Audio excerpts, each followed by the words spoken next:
ওগো মুহাম্মদ, এতদিন আপনার পরিচয় ছিল মুহাম্মদ বিন আব্দুল্লাহ, এখন থেকে আপনার পরিচয় হয়ে গেল আপনি হলেন মুহাম্মাদুর রাসূলুল্লাহ। মুহাম্মাদুর রাসূলুল্লাহর স্বীকৃতি লইয়া এবার অন্ধকারের যুগের লোকদেরকে এবার আল্লাহর কালামের কথা, দ্বীনের কথা, ইসলামের কথা, আল্লাহর পরিচয়ের কথা মানুষের কানে কানে পৌঁছে দেওয়ার জন্য নবীজি নিমজ্জিত হয়ে গেলেন। আমরা সবাই জানি সর্বপ্রথম আল্লাহর পয়গম্বর ঘরের ভিতরে আইসা হযরতে খাদিজাকে কালেমার দাওয়াত দিলেন। খাদিজা সঙ্গে সঙ্গে কালেমা পড়লেন, মুসলমান হয়ে গেলেন। যুবকদের মধ্যে হযরতে বিশ্বনবী মুহাম্মদ সাল্লাল্লাহু আলাইহি ওয়াসাল্লাম হযরতে আলী রাদিয়াল্লাহু তাআলা আনহুকে কালেমার দাওয়াত দিলেন, তিনিও কালেমা পড়ে মুসলমান হয়ে গেলেন। এখানের মধ্যে একটা কথা আমার বলতেই হয়, আমার নবীজির চাচাতো ভাই হযরতে আলী, তিনি কেবলমাত্র একজন বালক মানুষ, 10 থেকে 12 বছর বয়স হবে। 10 থেকে 12 বছরের বালক লোকটা কেমনে কালেমা পড়লো, মুসলমান হয়ে গেল? তাফসীরের কিতাবের মধ্যে এবং সিরাত ইবনে হিশাবের মধ্যে লেখা হয়, আল্লাহর পয়গম্বর যখন প্রাথমিক অবস্থায় কালেমার দাওয়াত দিলেন, হযরতে খাদিজা যখন কালেমা পড়লেন মুসলমান হয়ে গেলেন। হযরতে খাদিজা এবং আল্লাহর নবী মুহাম্মাদুর রাসূলুল্লাহ দুইজনে নামাজ পড়তেন। বলে হুজুর, ইসলামের প্রথম যুগে তো নামাজের বিধান আসে নাই, পূর্বের যুগের হযরতে ইব্রাহিম নবীর রীতি অনুযায়ী তিনি নামাজ পড়তেন। নামাজটা এরকমভাবে পড়তেন, রুকু করতেন, সেজদা দিতেন, এরকমভাবে দাঁড়ায় দাঁড়ায় আল্লাহ তাআলাকে স্মরণ করতেন। হঠাৎ করে আলী ইবনে আবি তালিব হযরতে বিশ্বনবীর ঘরে আইসা দেখেন হযরতে খাদিজা এবং হযরতে মুহাম্মদ সাল্লাল্লাহু আলাইহি ওয়াসাল্লাম দুইজনে আল্লাহকে দাঁড়ায় দাঁড়ায় স্মরণ করে। আমরাও নামাজের মধ্যে স্মরণ করি কাকে? ওয়ালাকাদ কাররামনা বানি আদম, নিশ্চয়ই আমার আল্লাহ বনি আদমকে সম্মান দান করেছেন। ও আখালিয়ার মানুষ, মাধবপুরের মানুষ, হবিগঞ্জের মানুষ, সিলেটের মানুষ, আল্লাহ তাআলা হাজারো মাখলুকাতের মধ্যে আখালিয়ার মানুষদেরকে, হবিগঞ্জের মানুষদেরকে, পৃথিবীর সমস্ত মানুষদেরকে আল্লাহ সম্মান দান করেছেন। এই সম্মানটা আমার ক্ষমতার দ্বারা আমি পাই না, আপনার ক্ষমতার দ্বারা আপনি পান না। আল্লাহর কাছে চাই নাই, বিনা চাওয়াতে আল্লাহ সৃষ্টির শ্রেষ্ঠ জাতি বানাইয়া আমাদেরকে সম্মানের মালা পরাইয়া দিয়েছেন। সুবহানাল্লাহ। আচ্ছা, আমরা কি কেউ কোনোদিন মায়ের পেট থেকে দরখাস্ত করছিলাম যে আমাদেরকে এই বানাতে হবে, মুসলমান বানাতে হবে, অথবা শেষ নবীর উম্মত বানাইতে হবে? এমন কোনো দরখাস্ত করার সুযোগ ছিল না, বিনা চাওয়াতে আল্লাহ আমাদেরকে দিয়েছেন। চেয়ারম্যান সাহেবের কাছে আপনি দরখাস্ত করেন নাই।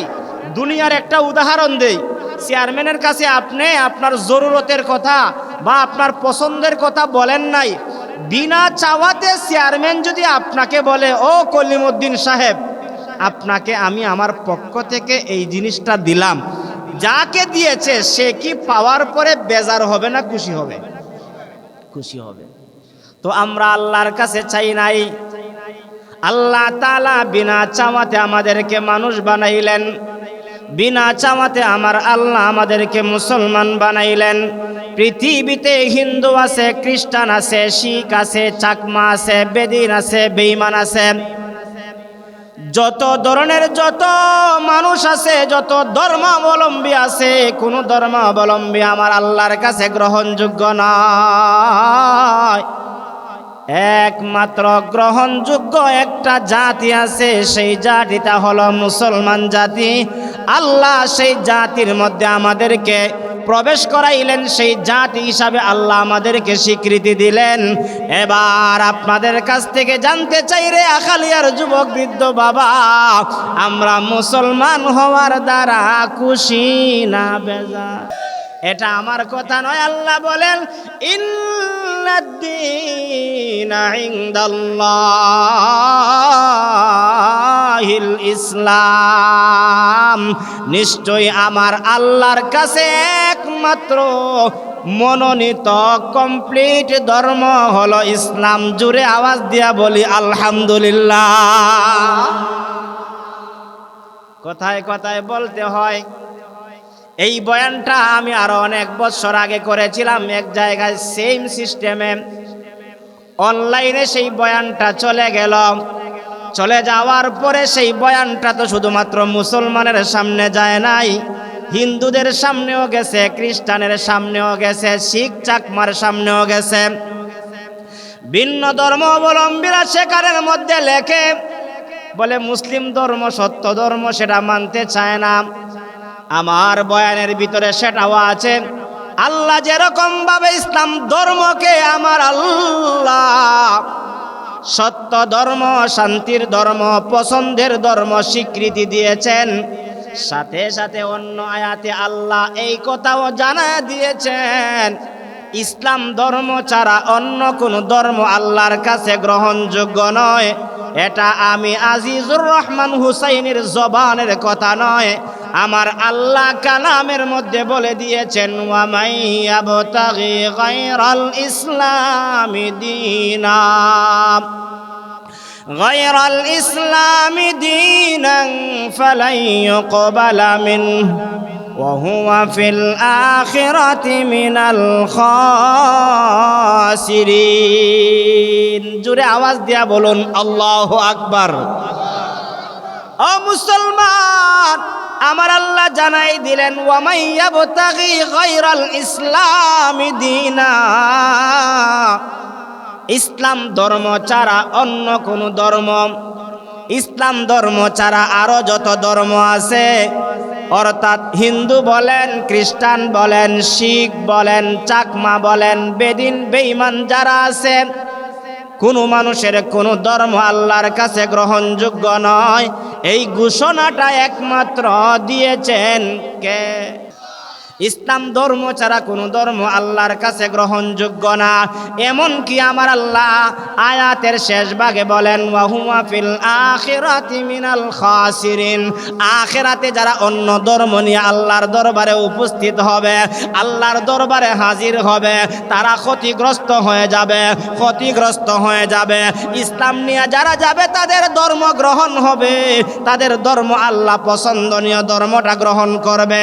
ইসলাম ধর্ম ছাড়া যত ধর্ম আছে কোন ধর্ম আমার আল্লাহ গ্রহণ করবেন না, কোরআনের মধ্যে ঘোষণা দিয়েছেন। জোরে আওয়াজ দিয়া বলুন আল্লাহু আকবার। এবার আপনাদের কাছ থেকে জানতে চাই, ইসলাম ধর্মের গণ্ডির ভিতরে আমাদেরকে পাঠাইছেন কে? কে পাঠাইছেন? আল্লাহ পাঠাইছেন। আল্লাহর কাছে দরখাস্ত করছিলেন নিয়া খালিয়ার খেও যে আমাদেরকে মুসলমান বানান।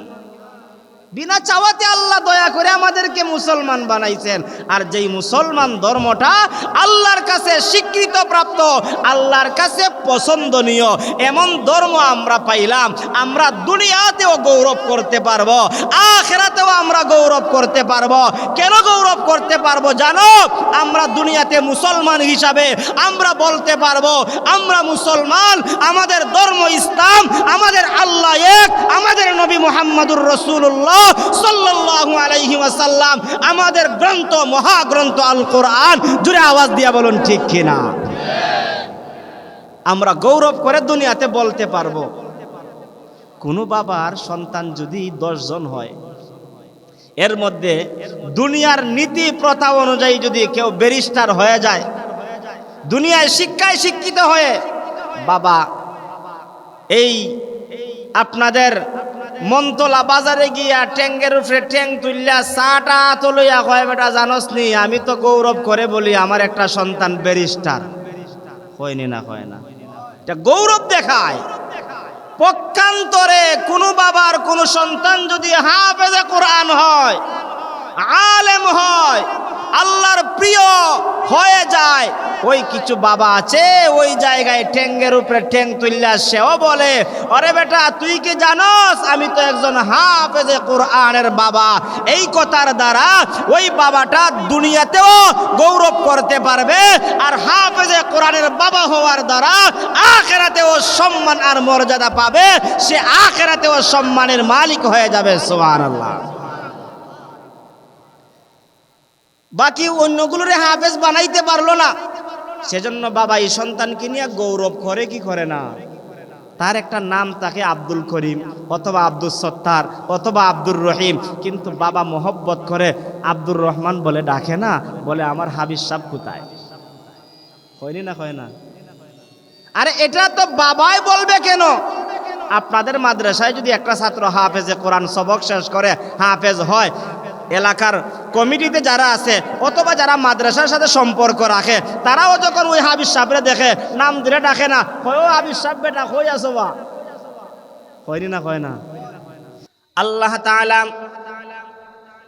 আমাদেরকে মুসলমান বানাইলেন, পছন্দনীয় ধর্ম আল্লাহ আমাদেরকে দিলেন, তাতে আল্লাহ তাআলা বিনা চাওয়াতে এমন একজন নবীর উম্মত বানাইলেন যেই নবী যতক্ষণ পর্যন্ত জান্নাতে দাখিল না হবেন, প্রবেশ না করবেন, অন্য কোন নবী জান্নাতে প্রবেশ করতে পারবেন না। ও মুসলমান, ওই নবী কেমন নবী তোমরা কি জানো? জীবনে একটা মানুষ আলোচনা করতে করতে তার জিন্দেগি শেষ হয়ে যাবে, ওই নবীর বর্ণনা করে কোনো মানুষ শেষ করতে পারবে না, ঠিক কিনা? ওই নবী কেমন নবী? যেই নবী গাছের জন্য নবী, যেই নবী মাছের জন্য নবী, যেই নবী কুল কায়নাতের জন্য নবী, যেই নবীর জন্য কুল কায়নাতের সব কিছু পাগল, ওই নবীর উম্মত আল্লাহ আমাদেরকে বানাইছে। ওই নবীর উম্মত জান্নাতে না যাওয়া পর্যন্ত, আদম নবী থেকে নিয়ে ঈসা নবী পর্যন্ত কোন নবী জান্নাতের মধ্যে দাখিল হতে পারবে না। জোরে জোরে আওয়াজ দিয়া বলা যাবে কি আল্লাহু আকবার? শুধু তা নয়, আল্লাহর পয়গম্বর বলেন, শুনে রাখো রে উম্মত, এই নবীর উম্মত হওয়ার দ্বারা তোমাদেরও কেমন সুসংবাদ রয়েছে শোনো। তোমরা যদি এই দুনিয়ার মধ্যে তাইকা পয়গম্বরের আদর্শ বাস্তবায়ন কইরা আল্লাহর বিধিবিধানগুলো মাইনা যদি যাইতে পারো রে, আখালিয়ার যুবক, মন্তলার যুবক, বৃদ্ধ বাবা, আল্লাহর পয়গম্বর বলেন আমার উম্মতের আগে অন্য কোন নবীর উম্মত জান্নাতে প্রবেশ করতে পারবে না। তাহলে ওই নবীর উম্মত হওয়ার দ্বারা আমরা খুশি না বেজার? এই নবীকে আল্লাহ এই দুনিয়াতে পাঠাইলেন। যুগে যুগে আল্লাহ যত নবী পাঠাইছেন, এক নবীর পরে আরেক নবীর পরিবর্তন হয়েছে। আমার নবীর মাধ্যমে আল্লাহ তাআলা শিলমোহর মেরে দিলেন, আর কোন নবী দুনিয়াতে আগমন করবে না, নবুয়তের স্বীকৃতি আর কেউ পাবে না। আমার নবী এমন একটা সময় আরব জাহানের মধ্যে জন্মগ্রহণ করলেন, যেই সময়ে ওই সমস্ত লোকেরা এমনভাবে খারাপের মধ্যে, জাহিলিয়তের মধ্যে তারা নিমজ্জিত ছিল। ভাই ভাইয়ের সঙ্গে এমনভাবে ঝগড়া করত, যুগের পর যুগ তারা ঝগড়ায় লিপ্ত থাকত। এমন একটা পরিস্থিতি হয়ে গেল, তারা আল্লাহর ঘর কানায় কাবাকে উলঙ্গ অবস্থায় তাওয়াফ করত। মানুষ মানুষত্ব হারিয়ে ফেলল। এই মুহূর্তে আমার আল্লাহ শ্রেষ্ঠ নবীকে আরব জাহানের মধ্যে পাঠিয়ে দিলেন। ওই নবীজি দুনিয়াতে আগমন করার পর নবীজির দিন যায়, রাত্র পোহায়, সপ্তাহ যায়, মাস যায়, বৎসরের পর বৎসর যায়। আমার নবীজি দুনিয়াতে আগমন করার আগেও নবীজির আলোচনা ছিল, আমার নবীজি দুনিয়াতে আগমন করার পরেও নবীজির আলোচনা ছিল। নবীজি দুনিয়া থেকে চলে গেছেন, এখনো নবীজির আলোচনা আছে না নাই? ওই নবী মুহাম্মদ সাল্লাল্লাহু আলাইহি ওয়াসাল্লাম দিন, সপ্তাহ, মাস, বৎসর অতিক্রম করার পরে মনে করেন 40 বৎসর হয়ে গেল। 40 বৎসর একদিন হওয়ার পরে আমার আল্লাহ আমার নবীকে জাবালে নূর হেরা গুহায় নিয়া ওই জায়গায় আমার আল্লাহ প্রকাশ্যে নবুয়তের স্বীকৃতি দিলেন, জানায় দিলেন, ওগো মুহাম্মদ, এতদিন আপনার পরিচয় ছিল মুহাম্মদ বিন আব্দুল্লাহ, এখন থেকে আপনার পরিচয় হয়ে গেল, আপনি হলেন মুহাম্মাদুর রাসূলুল্লাহ। মুহাম্মাদুর রাসূলুল্লাহর স্বীকৃতি লইয়া এবার অন্ধকারের যুগের লোকদেরকে এবার আল্লাহর কালামের কথা, দ্বীনের কথা, ইসলামের কথা, আল্লাহর পরিচয়ের কথা মানুষের কানে কানে পৌঁছে দেওয়ার জন্য নবীজি নিমজ্জিত হয়ে গেলেন। আমরা সবাই জানি সর্বপ্রথম আল্লাহর পয়গম্বর ঘরের ভিতরে আইসা হযরতে খাদিজাকে কালেমার দাওয়াত দিলেন। খাদিজা সঙ্গে সঙ্গে কালেমা পড়লেন, মুসলমান হয়ে গেলেন। যুবকদের মধ্যে হযরতে বিশ্বনবী মুহাম্মদ সাল্লাল্লাহু আলাইহি ওয়াসাল্লাম হযরতে আলী রাদিয়াল্লাহু তাআলা আনহুকে কালেমার দাওয়াত দিলেন, তিনিও কালেমা পড়ে মুসলমান হয়ে গেলেন। এখানের মধ্যে একটা কথা আমার বলতেই হয়, আমার নবীজির চাচাতো ভাই হযরতে আলী, তিনি কেবলমাত্র একজন বালক মানুষ, 10 থেকে 12 বছর বয়স হবে। 10 থেকে 12 বছরের বালক লোকটা কেমনে কালেমা পড়লো, মুসলমান হয়ে গেল? তাফসীরের কিতাবের মধ্যে এবং সিরাত ইবনে হিশাবের মধ্যে লেখা হয়, আল্লাহর পয়গম্বর যখন প্রাথমিক অবস্থায় কালেমার দাওয়াত দিলেন, হযরতে খাদিজা যখন কালেমা পড়লেন, মুসলমান হয়ে গেলেন। হযরতে খাদিজা এবং আল্লাহর নবী মুহাম্মাদুর রাসূলুল্লাহ দুইজনে নামাজ পড়তেন। বলে, হুজুর, ইসলামের প্রথম যুগে তো নামাজের বিধান আসে নাই, পূর্বের যুগের হযরতে ইব্রাহিম নবীর রীতি অনুযায়ী তিনি নামাজ পড়তেন।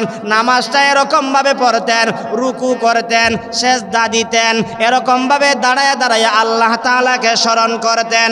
হঠাৎ করে আলী ইবনে আবি তালিব হযরতে বিশ্বনবীর ঘরে আইসা দেখেন হযরতে খাদিজা এবং হযরতে মুহাম্মদ সাল্লাল্লাহু আলাইহি ওয়াসাল্লাম দুইজনে আল্লাহকে দাঁড়ায় দাঁড়ায় স্মরণ করে। আমরাও নামাজের মধ্যে স্মরণ করি কাকে? আল্লাহরে স্মরণ করি। হযরতে আলী বলেন, আমি আমার চাচাতো ভাইয়ের ঘরে গেলাম, গিয়া দেখলাম আমার চাচাতো ভাই এবং চাচাতো ভাইয়ের ওয়াইফ অর্থাৎ হযরতে খাদিজা দুজনে দাঁড়ায় দাঁড়ায় আল্লাহকে স্মরণ করে। এই নামাজের দৃশ্যটা দেইখা হযরতে আলীর ভালো লেগে গেছে। আলী ইবনে আবি তালিব এগুলো কোনোদিন দেখেন নাই। হঠাৎ করে যখন নবীজির ঘরে আইসা ডুইকা যখন এই দৃশ্য দেখলেন, দৃশ্য দেখার পরে চাচাতো ভাইকে বললেন, ও আমার চাচাতো ভাই, আপনারা যে দাঁড়াইয়া দাঁড়াইয়া আপনারা তো রুকুতে গিয়া সেজদাতে গিয়া কাকে স্মরণ করেন? তিনি বললেন, ও আমার চাচাতো ভাই আলী, শোনো, আমরা দুজনে আমাদের রব আল্লাহকে স্মরণ করি। আল্লাহর পয়গম্বর জবাব দিলেন কি, ও আমার চাচাতো ভাই, আমরা দাঁড়ায়া দাঁড়ায়া আল্লাহকে স্মরণ করি, রুকুতে যাইয়া আল্লাহকে স্মরণ করি, সেজদায় গিয়া আল্লাহকে স্মরণ করে। আমরা যে রুকুর মধ্যে গিয়া বলি সুবহানা রাব্বিয়াল আযীম, সুবহানা রাব্বিয়াল আযীম, পুত পবিত্র সত্তার কথা আমরা স্মরণ করে। সেজদায় গিয়া সুবহানা রাব্বিয়াল আ'লা, সুবহানা রাব্বিয়াল আ'লা, এই তাসবিহগুলো পড়ার মাধ্যমে আমরা আল্লাহকে স্মরণ করি। এবার যখন চাচাতো ভাই এই কথাটা বলল, আমার নবীজি বললেন, ও চাচাতো ভাই, আমরা যে দৃশ্যটা এই মুহূর্তে আমরা করলাম, যেই অবস্থায় আমরা আল্লাহকে স্মরণ করলাম, ওই আল্লাহর দিকে তোমাকে কালেমার দাওয়াত দিলাম, তুমিও কালেমা পড়ে মুসলমান হতে পারো। বালক মানুষ, মাত্র 10 থেকে 12 বছরের একটা বালক। এবার বালক আলী জবাব দিয়ে দিলেন, আমি যে তোমার ধর্ম গ্রহণ করব, তোমার ধর্ম যে আমি গ্রহণ করব, আমি আমার ব্যক্তিগতভাবে ধর্ম গ্রহণ করব না। আমার ঘরের ভিতরে তো আমার বাবা আছে, আমার বাবা তো আবি তালিব, আমার বাবার সঙ্গে পরামর্শ করে আমি কি করব? কালেমা পড়ব, তোমার ধর্ম গ্রহণ করব। নবীজি এবার জানাই দিলেন, চাচাতো ভাই, তুমি যেহেতু ধর্ম গ্রহণ করবা, আমার চাচাকে জিজ্ঞাসা করে, অতএব আমার চাচাকে জিজ্ঞাসা করার দরকার নাই, তুমি কালেমা পড়ে মুসলমান হওয়ার দরকার নাই। এই কথাটা কেন বললেন? আমার নবীজি প্রাথমিক অবস্থায় 3 বছর গোপনে দাওয়াত দিতেন, প্রকাশ্যে দাওয়াত দিতেন না। কারণ প্রকাশ্যে দাওয়াত দিলে বেদিন বেঈমানরা আমার নবীর উপর আক্রমণ করে। আক্রমণ থেকে বাঁচার জন্য গোপনে গোপনে পছন্দনীয় মানুষদেরকে কালেমার দাওয়াত দিতেন। এবার হযরতে আলী বললেন, আচ্ছা ঠিক আছে, তোমার কথাও বলবো না, আমি আমার বাবাকেও জিজ্ঞাসা করব। দিনের বেলায় এই দৃশ্য দেখা বাড়িতে চলে গেলেন। আর সারা দিন শুধুমাত্র আলীর মাথার মধ্যে একটা চিন্তা, মুহাম্মদে কি বলেছে, আমার চাচাতো ভাই আমাকে কি বলেছে, যা বলেছে সত্য নাকি মিথ্যা, সে একটু যাচাই করতে আরম্ভ করলো, একটু যাচাই করতে আরম্ভ করলো। এরকম চিন্তা করতে করতে রাত্রি চলে আসলো। রাত্রিতে হযরতে আলী রাদিয়াল্লাহু তাআলা আনহু ঘুমায়া গেলেন। ঘুমের ভিতরে তিনি স্বপ্নে দেখেন মুহাম্মদে যা বলেছে সত্য বলেছে। আল্লাহু আকবার। মুহাম্মদে যা বলেছে কি বলেছে, সত্য বলেছে। এবার ঘুম থেকে জাগ্রত হইয়া আউলাকে সে পাগল বেশে নবীজির দরবারে আইসা বলতেছে, ও চাচাতো ভাই, আমি আমার বাবার সঙ্গেও পরামর্শ করি নাই, করতে চাই না। আমি সারা রাত্র চিন্তা করে টেনশন করে আমি এই কথার উপরে আমি অক্ষমত হয়ে গেছি, আমি তোমার ধর্ম গ্রহণ করব। এই কথাটা বলার সঙ্গে সঙ্গে সরকারে দু আলম মুহাম্মাদুর রাসূলুল্লাহ চাচাতো ভাই আলীর হাতের মধ্যে হাত রাইখা মুহূর্তের ভিতরে কালেমা পড়ে মুসলমান বানায়া দিয়েছেন। আল্লাহু আকবার। বালকদের মধ্যে সর্বপ্রথম হযরতে আলী রাদিয়াল্লাহু তাআলা আনহু কালেমা পড়লেন, মুসলমান হয়ে গেলেন। এবার তিনি কালেমা পড়ে মুসলমান হওয়ার পরে ঘরের ভিতরে গিয়া তিনিও তো নবীর মতন দাঁড়ায়া দাঁড়াইয়া কি করেন, আল্লাহকে স্মরণ করেন, রুকুতে গিয়া আল্লাহকে স্মরণ করেন, সেজদায় গিয়া আল্লাহকে স্মরণ করেন। এবার হঠাৎ করে বাবা দেখে ফেললেন। আবু তালিব জিজ্ঞাসা করলেন, হে আমার সন্তান, তুমি এগুলো কি করো? তুমি না মূর্তি পূজক, তুমি না মূর্তির সামনে গিয়ে দাঁড়াও, তুমি না এরকম দেবদেবীর সামনে দাঁড়াও, এই মুহূর্তে সবগুলো বাদ দিয়া এগুলো তুমি কি করতেছ? বলে, আমি তো আপনার বাতিজা মুহাম্মদের ধর্ম গ্রহণ করে কালেমা পড়ে মুসলমান হয়ে গেছি। এবার আবু তালিব কি বলেন? আবু তালিব ডাক দিয়া বলতেছেন, ও আমার সন্তান, তুমি যেই ধর্ম গ্রহণ করেছ সেটা সত্য ধর্ম, কিন্তু আমি আমার পূর্বের ধর্ম ছাড়তে পারবো না, আমার বাপ দাদার ধর্ম ছাড়তে পারবো না। কিন্তু সন্তানকে ভালো নসিহত করলেন, তুমি যেই ধর্ম গ্রহণ করেছ সত্য ধর্ম, এর মধ্যে কোনো সন্দেহ। আমাদের সমাজেও দেখবেন, হক যদি কোনো মানুষে পাইলায়, পাওয়ার পরে যদিও সরাসরি বিরোধিতা করে, কিন্তু আফরকে গিয়া হয় রে বরুণার ফিসাবে যেটা কইছেন সঠিকই কইছে।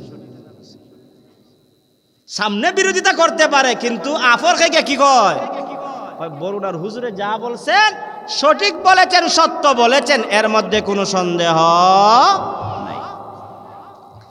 এজন্য আল্লাহর পয়গম্বর সরকারে দু আলম নবী মুহাম্মদুর রাসূলুল্লাহ সাল্লাল্লাহু আলাইহি ওয়াসাল্লাম এবার বন্ধুদের মধ্যে সর্বপ্রথম আবু বকরকে কালেমার দাওয়াত দিলেন। হযরতে আবু বকরকে কালেমার দাওয়াত দেওয়ার সঙ্গে সঙ্গে হযরতে সিদ্দিক আকবর রাদিয়াল্লাহু তাআলা আনহু সঙ্গে সঙ্গে তিনি কালেমা পড়লেন, মুসলমান হয়ে গেলেন। আমার নবীজি জিজ্ঞাসা করেন, বন্ধু, আমি তোমাকে বললাম কালেমা পড়ার জন্য, তুমিও কালেমা পড়লা, মুসলমান হয়ে গেলা, আমি কেমনে নবী হইলাম, কিভাবে নবী হইলাম, আমাকে তো তুমি কোনো প্রশ্ন করলা না। আবু বকর জবাব দেয়, ও বন্ধু, কেন আমি তোমাকে প্রশ্ন করব? তুমি যে নবী হইবা আমি অনেক বছর আগেই জানতে পেরেছি। আল্লাহু আকবার। বন্ধুকে কি জবাব দিলেন? আমি কেন প্রশ্ন করব? কেন প্রশ্ন করব? আমি তো স্বপ্নে দেখেছি অনেক বছর আগেই যে তুমি ইসলামের কালেমার দাওয়াত, দ্বীনের দাওয়াত আমাকে পুরুষদের মধ্যে সর্বপ্রথম দিবা। আমি এটা অনেক আগেই স্বপ্নে দেখেছি, কিন্তু আমি আপনার স্বপ্নের বাস্তবতার জন্য আমি অপেক্ষায় ছিলাম। আজ যেহেতু তুমি আমাকে বলেছ, আমি বলার সঙ্গে সঙ্গে আমি কালেমা পড়ে মুসলমান হয়ে গেলাম। বলে, তুমি কেমনে স্বপ্নে দেখলা? সিদ্দিক আকবর বলতে আরম্ভ করলেন, আপনি নবুয়ত পাওয়ার কিছুদিন আগে আমি গিয়েছিলাম সিরিয়ায় শাম দেশে ব্যবসার জন্য আমি গেলাম। ওই জায়গায় ব্যবসার জন্য যাওয়ার পরে আমি হঠাৎ করে একটা স্বপ্ন দেখলাম। স্বপ্নটা কি ছিল?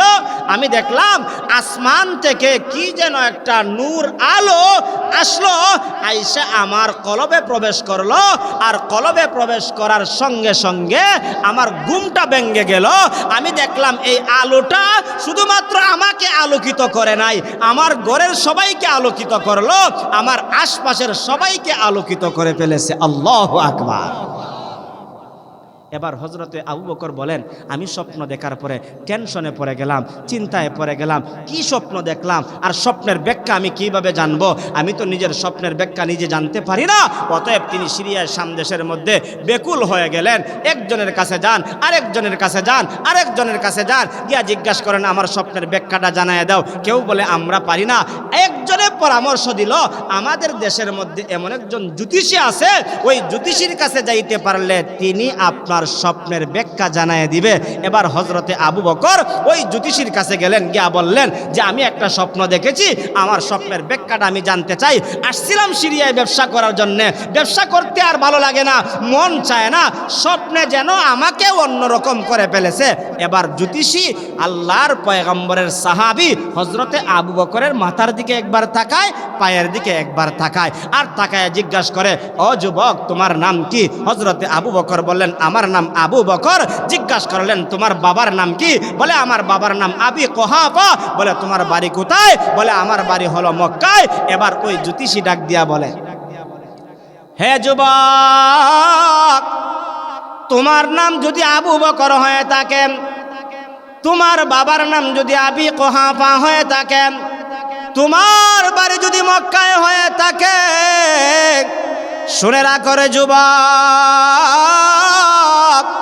মক্কার মধ্যে এমন একজন ব্যক্তির আবির্ভাব হবে যার নাম হবে মুহাম্মদ, যার মায়ের নাম হবে আমেনা, যার বাবার নাম হবে আব্দুল্লাহ। সে কুরাইশ বংশে জন্মগ্রহণ করবে। ওই লোকটা নবুয়ত পাওয়ার পরে সর্বপ্রথম তোমাকে কালেমার দাওয়াত দিবে, আর তুমি সেই কালেমার নূর আর আলো গ্রহণ করে তুমিও আলোকিত হইবা, তোমার ফ্যামিলির সবাই আলোকিত হয়ে যাবে। জোরে আওয়াজ দিয়া বলুন আল্লাহু আকবার। এই স্বপ্ন দেখার পরে, স্বপ্নের ব্যাখ্যা জানার পরে হযরতে আবু বকর বলেন, আমি এবার মনটা আনন্দিত হয়ে গেল। আনন্দের সাথে আমি ব্যবসা বাণিজ্য কইরা মক্কায় আসলাম। মক্কায় আসার পরে আমার ধারণা হয়ে গেছে আমার বন্ধু একদিন নবী হবে, কিন্তু আমি আমার বন্ধুকে আমার স্বপ্নের কথা বলি না। দিন যায়, রাত্র পোহায়, সপ্তাহ যায়, মাস যায়, বৎসরের পর বৎসর যায়। হঠাৎ করে যখন মোহাম্মদ বন্ধু আমাকে কালেমার দাওয়াত দিল, আমার স্বপ্নের কথা স্মরণ হয়ে গেছে, তিনি আমাকে দাওয়াত দিবেন, আমি সেই নূর গ্রহণ করতে পারবো। সেজন্য ও বন্ধু মুহাম্মদ সাল্লাল্লাহু আলাইহি ওয়াসাল্লাম, আপনাকে কোনো প্রশ্ন করি নাই, বিনা প্রশ্নে আমি কালেমা পড়ে মুসলমান হয়ে গেলাম। সুবহানাল্লাহ আসেনি? সুবহানাল্লাহ জোরে কইলে গুণ হইব না সওয়াব হইব? আর একটু জোরে কই। আরে ওই নবীর কাছেই তো পাথর আইসা সুবহানাল্লাহর তাসবিহ পড়েছে, আর আমরা মানুষ হইয়া সুবহানাল্লাহ ঠেলাইয়া ডেক্কাইয়াও বার করতাম পারি না। একটা মৃত পাথর যদি নবীর দরবারে আইসা সুবহানাল্লাহ বলতে পারে। একটু আগে বলছি না, আমরা সৃষ্টির শ্রেষ্ঠ জাতি, আমরা মুহাম্মাদুর রাসূলুল্লাহর উম্মত, আমরা সবার আগে জান্নাতে যাইব। তাহলে এই কথাগুলো শোনার পরেও সুবহানাল্লাহ জবান থেকে বের হয় না কেন দোস্ত? মোহব্বতের সাথে জুড়ে বলা যাবে কি সুবহানাল্লাহ? আল্লাহর পয়গম্বর মুহাম্মাদুর রাসূলুল্লাহ সাল্লাল্লাহু আলাইহি ওয়াসাল্লাম বলেন, হঠাৎ করে একদিন আমার সামনে আমি 7টা পাথরের কঙ্কর পাইলাম। ওই 7টা পাথরের কঙ্কর পাওয়ার পর এই পাথরের কঙ্করটা যখন আমার হাতের মুঠের মধ্যে নিলাম, আমি শুনতে পাইলাম এই পাথরের কঙ্করগুলো আল্লাহ পাকের পুত পবিত্রতার কথা বর্ণনা করে, সুবহানাল্লাহ সুবহানাল্লাহ আওয়াজ দেয়। এই কথাটা স্বীকৃতি দিলেন হযরতে আবু যর গিফারি। আবু যর গিফারি বলেন, আমি নিজের কান দ্বারা নবীজির হাতের পাথরগুলো দ্বারা সুবহানাল্লাহর আওয়াজ আমি আবু যর গিফারি পর্যন্ত শুনতে পেয়েছি। এবার একটা জবানও বন্ধ রাখবেন না, জোরে বলেন সুবহানাল্লাহ। এই কথা বলার পরে আল্লাহর নবীর দরবারে সিদ্দিকে আকবর চলে আসলেন, এর কিছুক্ষণ পরে হযরতে উমর চলে আসলেন, এর কিছুক্ষণ পরে হযরতে আলী চলে আসলেন, এর কিছুক্ষণ পরে হযরতে উসমান চলে আসলেন। হযরতে আবু যর বলেন আমিও একদিকে বসা। আসার পরে আমার নবীজি আবু বকরের হাতের মধ্যে পাথরের কঙ্করগুলো দিলেন। পূর্বের ন্যায় আবু বকরের হাতের মধ্যেও ওই পাথরগুলো সুবহানাল্লাহ সুবহানাল্লাহর আওয়াজ দেয়। এবার আবু বকর জমিনের মধ্যে রেখে দিলেন, আমার নবীজি হাত দিয়া তুইলা উমরের হাতের মধ্যে দিলেন। পাথরগুলো পূর্বের ন্যায় সুবহানাল্লাহ সুবহানাল্লাহ আওয়াজ দেয়। হযরতে উমর জমিনের মধ্যে রেখে দিলেন, ওই পাথরগুলো আবার নবীজি হযরতে আলীর হাতের মধ্যে দিলেন। পূর্বের ন্যায় সুবহানাল্লাহ সুবহানাল্লাহ বলতে আরম্ভ করলো। হযরতে আলী রেখে দেওয়ার পরে হযরতে উসমানের হাতের মধ্যে দিলেন।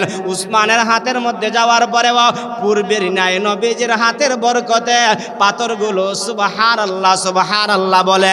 এবার হযরতে আবু যর গফারি বলেন এবার আমারও মন চায় যদি আমার নবীজি আমার হাতের মধ্যে পাথরের কঙ্করগুলো দিতেন আর আমার হাতের মধ্যে নেওয়ার পরে আমার হাতের মধ্যে যদি সুবহানাল্লাহর আওয়াজটা আমি শুনতে পাইতাম, আমার তৃপ্তি আসতো, আমার মনের ভিতরে একটা আনন্দ আসতো।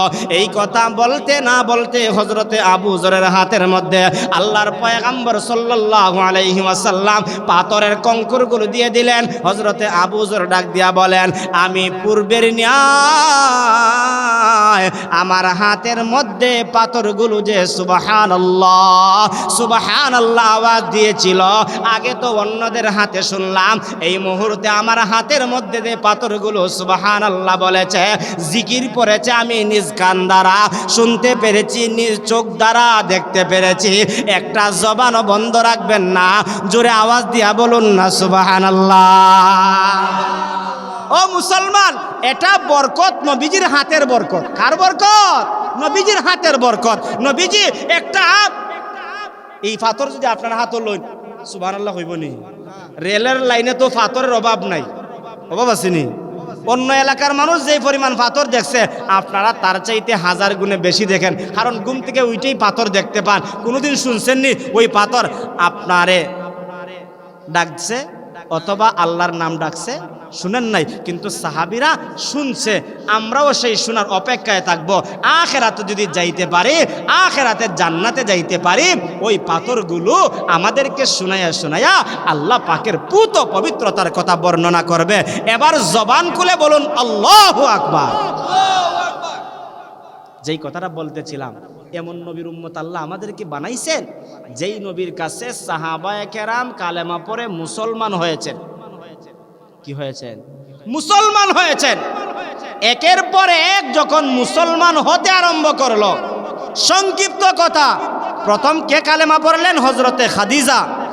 পুরুষদের মধ্যে হযরতে আবু বকর, বালকদের মধ্যে হযরতে আলী রাদিয়াল্লাহু তাআলা আনহু, আর গোলামদের মধ্যে হযরতে যায়েদ ইবনে হারিসা রাদিয়াল্লাহু তাআলা আনহু। এই কথাটা বলেই আমি আমার কথার শেষের দিকে যাব। আল্লাহর পয়গম্বরের চতুর্থ নম্বরের যিনি কালেমা পড়লেন গোলামদের মধ্যে। আজকে তো আমাদেরও গোলাম আছে, আমাদের ঘরেও অনেকের ঘরে চাকরি করে, আছে না নাই? কেউ আছে 12 মাসের লেগে রাখে, কেউ আছে 6 মাসের লেগে রাখে, কেউ আছে সিজনে রাখে, আসেনি? নবীজির জামানায় হযরতে খাদিজাতুল কুবরা রাদিয়াল্লাহু তাআলা আনহাকে ওনার ফুফাতো ভাই একটা গোলাম দিল তাদের খেদমতের জন্য। আর হযরতে খাদিজা বিবাহের পরে নবীজির কাছে সেই গোলামটা হস্তান্তর করে দিলেন, দিয়া বললেন ইয়া রাসূলুল্লাহ, আজকে থেকে আমার গোলাম আপনার খেদমতে নিয়োজিত থাকবে, যখন যা প্রয়োজন, যে কাজ করার প্রয়োজন আপনি তাকে দিয়া করাইবেন, আপনার কাছে অর্পণ করে দিলাম। হযরতে যায়েদ ইবনে হারিসা নবীজির দরবারে আসলেন। হযরতে যায়েদের বাড়ি ছিল ইয়ামান দেশে। বাড়ি ছিল কোথায়? ইয়ামান দেশে। উনার মা উনাকে নিয়ে উনার বাবার বাড়িতে যাবেন, যায়েদের নানার বাড়িতে যাবেন। প্রতিমধ্যে ডাকাতের কবলে পড়ে সন্তানকে হারিয়ে ফেললেন। সন্তানটা মার কাছ থেকে কি করলো? নিয়ে নিল। আজও দেখবেন অনেকের সন্তানকে রাস্তা থেকে নিয়ে যায়, অনেকের সন্তানকে গাড়ি থেকে নিয়ে যায়, অনেকের সন্তানকে স্কুল থেকে নিয়ে যায়, অনেকের সন্তানকে মাদ্রাসা থেকে নিয়ে যায়। এরকম নজির আছে না নাই? যায়েদের মা বলেন আমার সন্তানটা আমি যখন আমার বাবার বাড়িতে নিয়ে যাওয়ার সময় ডাকাতের কবলে পড়ে সন্তানকে হারিয়ে ফেললাম। এবার সন্তানকে যখন ডাকাতরা নিয়ে নিল, ডাকাতরা নিয়ে মানুষদের কাছে বিক্রি করে ফেলল। বিক্রি করার পরে ওই সন্তানটা আরব দেশের একটা লোক তাকে ক্রয় করে নিয়ে আসলো। ওইদিকে মা তার সন্তানকে হারাইয়া কান্না করে, বাবা তার সন্তানকে হারাইয়া কান্না করে। বাবা একজন টাকাওয়ালা, বাবা একজন ব্যবসায়ী ছিলেন, তার টাকা পয়সার কোনো অভাব ছিল না। হারিসা এমন একজন ব্যক্তি ছিলেন, ওই সন্তানকে হারাইয়া বাবা যেই অনুষ্ঠানে যায় না কেন, সন্তানের কথা যখন স্মরণ হয়, সন্তানের কথা স্মরণ হওয়ার পরে আনন্দের অনুষ্ঠান আর আনন্দ থাকে না, শুধুমাত্র জায়েদের কথা স্মরণ করে বাবা কান্না করে। হঠাৎ করে ইয়ামান দেশ থেকে আল্লাহর ঘর কানায় কাবা তাওয়াফের জন্য কিছু লোক আসলো। আয়েশা দেখে কানায় কাবার চত্বরের মধ্যে একটা বালক বসা। বালকের চেহারাটা তার বাবার চেহারার সঙ্গে একটা মিল আছে। এবার ওই আমারের কাফেলারা জিজ্ঞাসা করে, ও বালক, তোমার বাড়ি কোথায়? বলে আমার বাড়ি তো ইয়ামান দেশে। বলে তোমার বাবার নাম কি? বলে আমার বাবার নাম তো হলো হারেসা। এবার ওই কাফেলার লোকেরা ডাক দিয়া বলতে আরম্ভ করেছে, তুমি হযরতে হারেসার সন্তান, তোমার বাবা তো কান্না করতে করতে ইয়ামান দেশে দিন কাটায়, রাত্র পোহায়, সপ্তাহ যায়, মাস যায়, বৎসরের পর বৎসর যায়, কিন্তু তোমাকে না পাওয়ার কারণে তোমার বাবা বেকুল হয়ে আছে। চলো না আমাদের সঙ্গে, তোমাকে তোমার বাড়ি পর্যন্ত পৌঁছায় দিব। যায়েদ ইবনে হারিসা ডাক দিয়া বলে, না না, আমি বাড়িতে যাব না, কারণ বর্তমানে আমি এমন একটা ঘরের মধ্যে আছি যেই ঘরে আল্লাহর পক্ষ থেকে আল্লাহর প্রেরিত ফেরেশতাদের সরদার হযরতে জিবরিল আমিন সব সময় আমার নবীর ঘরে, অর্থাৎ আমি যে ঘরে থাকি সেই ঘরে আসেন। সুবহানাল্লাহ। আমি যেই ঘরে থাকি তিনি হলেন পৃথিবীর শ্রেষ্ঠ ব্যক্তি, অতএব আমি যাইতে পারবো না। এবার কাফেলার লোকেরা হজ শেষ করে বাড়িতে চলে গেল। বাড়িতে যাওয়ার পরে ইয়ামান দেশে হারিসাকে বলল, ও হারিসা, তুমি না কান্না করতে করতে দুইটা চক্ষু অন্ধ করে ফেললা। মোটামুটি তোমার চক্ষুটা এরকম ভাবে দুর্বল হয়ে গেছে। তোমার সন্তানের তো একটা তালাশের সন্ধান পেয়েছি। বলে কোথায় পেয়েছ? বলে আমরা কানায় কাবার চত্বরের মধ্যে আপনার সন্তানকে আমরা দেখতে পেরেছি। আমার মনে হয় তুমি যদি কানায় কাবার আশপাশে তালাশ করো তাহলে তুমি তোমার সন্তানকে পেয়ে যাইবা। এই সংবাদটা পাওয়ার পরে হারিসা তার চাচাতো ভাইকে সঙ্গে লইয়া ইয়ামান দেশ থেকে আল্লাহর ঘর কানায় কাবার পাশে চলে আসলো। আয়েশা তালাশ করতে আরম্ভ করলো, জিজ্ঞাসা করলো, এমন গঠনের, এমন চেহারার অধিকারীর কোন যুবক কি তোমাদের এলাকার মধ্যে দেখেছ? সবাই বলে, আমরা এই চেহারার, এই গঠনের একটা লোককে দেখতে পেরেছি। তিনি তো আমাদের আরব দেশের মধ্যে শ্রেষ্ঠ একজন ব্যক্তি আছে, তার ঘরের ভিতরে থাকে। এবার হারিসা বলে, আমি দৌড়িয়ে চলে গেলাম আল্লাহর পয়গম্বরের কাছে, গিয়া বললাম, ইয়া রাসূলুল্লাহ, ইয়া হাবিবাল্লাহ, আমি গেলাম জায়েদের বাবা, আপনি যত টাকা দিয়া জায়েদকে ক্রয় করেছেন আমি সমস্ত টাকা নিয়ে এসেছি, পরিশোধ করব, বিনিময়ে আমার সন্তানকে আমি চাই।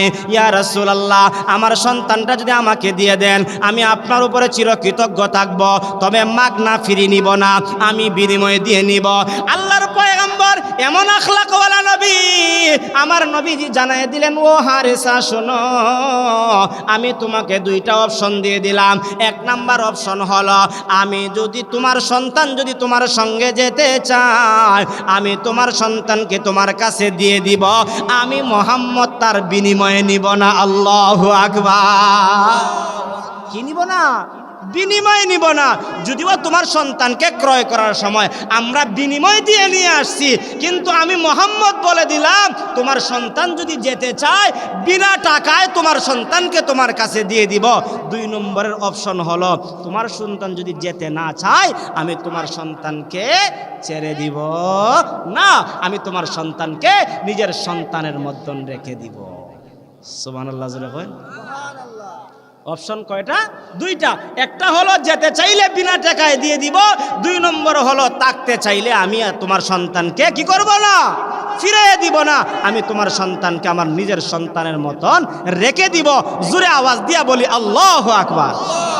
এমন আখলাক ওয়ালা পাওয়া যাইব নি সুরা মাধবপুরে হজ কইবরে বাবা। এখন যখন সুযোগ পাইছি 20 টাকার মাল কিভাবে 40 টাকা বেচা যায়, 100 টাকা বেচা যায়, কিভাবে তারে বালা কইরা জব করা যায়। কিন্তু আমার নবী তো ইন্নাকা আলা খুলুকিন আযীম, মহান চরিত্রের অধিকারী আমার নবী চরিত্র দেখায় দিলেন। দেখো কেউ যদি বিপদে পড়ে তোমার কাছে আসে, তার উপরে জুলুম করিও। আমরা তো জুলুম করতে করতে তারা শেষ করে ফেলি। আমরা জুলুম শিখি নাই, আমরা নবীর আখলাক ওয়ালা উম্মত। আমরা মানুষের সঙ্গে ভালো ব্যবহার শিখতে হবে, আর ভালোবাসা ব্যবহার শিখতে পারলে নবীর সঙ্গে আমাদের হাসর হয়ে যাবে। যেই কথাটা বলতেছিলাম, আল্লাহর পয়গম্বর মুহাম্মদুর রাসূলুল্লাহ যখন এই অপশন দিলেন, এবার যায়েদ ইবনে হারিসাকে বাবার সামনে উপস্থিত করলেন। আমি এই কথাটা বলি শেষ করব। বাবার সামনে একদিকে বাবা এবং তার চাচা বসা, আরেকদিকে নবী করিম সাল্লাল্লাহু আলাইহি ওয়াসাল্লাম বসা। এবার জায়েদকে বললেন, জায়েদ তোমার বাবা আসছে তোমাকে নেওয়ার জন্য, তুমি যদি যেতে চাও আমি তোমাকে অনুমতি দিলাম, তুমি চলে যাও। আর আরেকটা অপশন হলো, তুমি যদি থাকতে চাও আমি তোমাকে নিজের সন্তানের মতন তোমাকে রাখবো।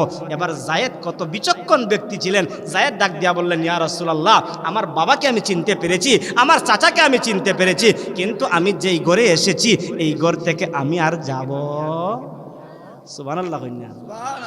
যে ঘরে আসছে এই ঘরটা তো দামি ঘর, এই ঘর থেকে আমি বের হব না। যেই ঘরের ভিতরে ফেরেশতাদের সরদার আসে, যেই ঘরের ভিতরে আল্লাহর পক্ষ থেকে রহমত নাজিল হয়, যেই ঘরের ব্যক্তি পৃথিবীর শ্রেষ্ঠ ব্যক্তি, যেই ঘরের ভিতরে আমার আল্লাহ তাআলার পক্ষ থেকে রহমত নাজিল হয়, আমি জায়েদ এই বাড়ি ছেড়ে যাব। এবার যখন এই কথাটা জানায় দিল হযরতে যায়েদ ইবনে হারিসা, এই কথাটা জানায় দেওয়ার পরে আমার নবীজি কানায় কাবার চত্বরে গেলেন। কানায় কাবার চত্বরে গিয়া একটা উঁচু জায়গায় দাঁড়াইলেন। দাঁড়াইয়া পুরা আরববাসীদেরকে দেখাইয়া বললেন, এই আরববাসীরা শুনো, তোমরা এতদিন জানতা জায়েদ আমার গোলাম, আজকে থেকে তোমাদেরকে জানায়া দেই, আজকে থেকে জায়েদ হয়ে গেল আমার সন্তান। আমার সন্তানকে আমি আমার সন্তানের মতন আমি কি করব, তাকে সম্মান দিব। আর তোমরাও আর কোনোদিন তাকে গোলাম বলে ডাকবা না, আজকে থেকে তোমরা জায়েদকে আমার সন্তান বলে ডাকবা। আল্লাহু আকবার। ও মুসলমান, ওই যায়েদ ইবনে হারিসা নবীজির দরবারে কালেমা পড়ে মুসলমান হয়ে গেছেন। মুসলমান হওয়ার দ্বারা আমার নবীজির সম্মান বাড়লো, আর যায়েদের সম্মান কমলো না বাড়লো?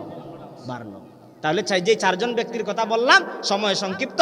পুরুষদের মধ্যে হযরতে আবু বকর, মহিলাদের মধ্যে সর্বপ্রথম হযরতে খাদিজা, আর গোলামদের মধ্যে হযরতে যায়েদ ইবনে হারিসা, আর বালকদের মধ্যে হযরতে আলী রাদিয়াল্লাহু তাআলা আনহু। চারজন ব্যক্তি কালেমা পড়লেন, মুসলমান হলেন। মুসলমানদের সংখ্যা বাড়লো। আমার নবীজি এবার প্রকাশ্যে কালেমার দাওয়াত দিলেন। প্রকাশ্যে কালেমার দাওয়াত দেওয়ার পরেই এরকমভাবে মোকাবেলা হলো। যতটা মোকাবেলা হয়েছে প্রত্যেকটা মোকাবেলায় নবীজিকে আল্লাহ জয়ী বানিয়ে দিলেন, বাতিলদেরকে আল্লাহ পরাজিত করে দিলেন। এই জন্য আজকে আমরা বলতে চাই, ইসলামের ভিতরে যারা আসবে তাদেরকে আল্লাহ বিজয়ের মালা পরায় দিবে। ইসলামের গণ্ডির বাহিরে যারা থাকবে তাদেরকে আল্লাহ যুগে যুগে ধ্বংস করেছেন, এখনো ধ্বংস করবেন, কিয়ামত পর্যন্ত তাদেরকে ধ্বংস করবেন। জোরে বলুন ঠিক কিনা?